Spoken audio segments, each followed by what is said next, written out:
Businesses and services slowly start to recover after a faulty software update caused a global IT crash. At least 3 people are killed in a Russian strike on a residential building in the southern city of Mykolaiv.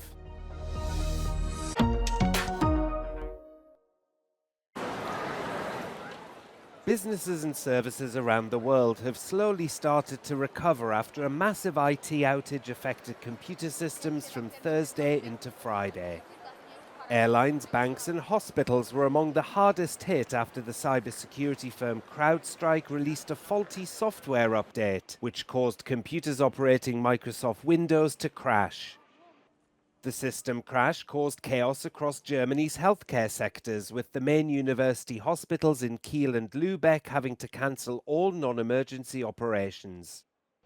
Some airline services are also beginning to return to normal after the cancellation of thousands of flights, although operators expect delays and cancellations to continue through the weekend.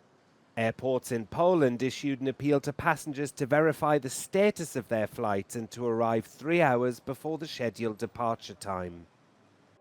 And although Greece was largely unaffected by the software bug, there were flight delays and long queues at the country's bigger airports. At least 3 people have been killed in a Russian strike on a residential building in the southern city of Mykolaiv. Local media said one of the victims was a 10-year-old boy.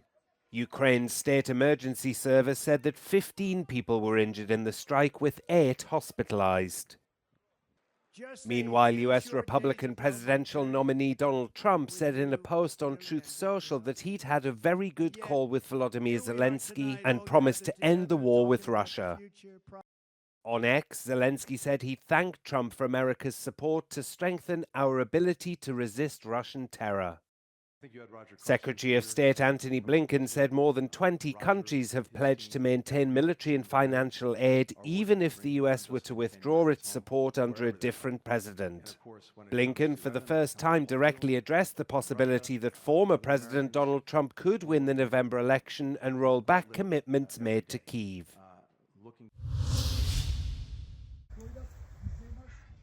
At least 20 wildfires continue to burn in parts of North Macedonia's mountainous south.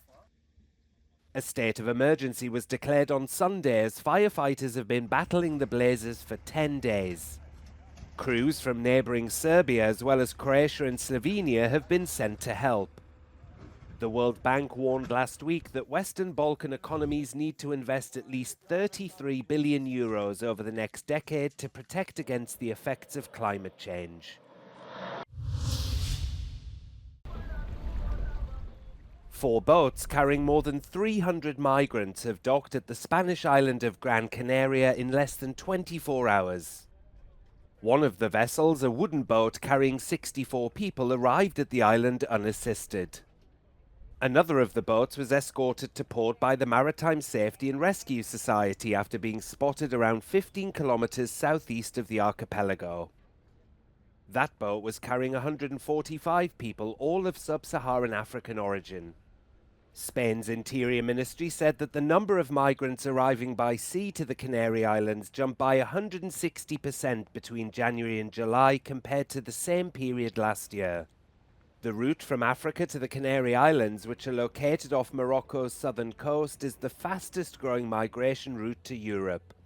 The European Border Control Agency Frontex says irregular crossings are up 303% from January to May compared to a year ago.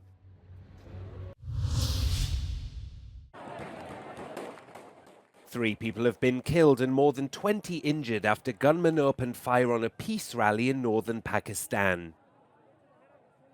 Thousands of residents in Bannu had been taking part in a march demanding peace in the region when the unidentified men started shooting.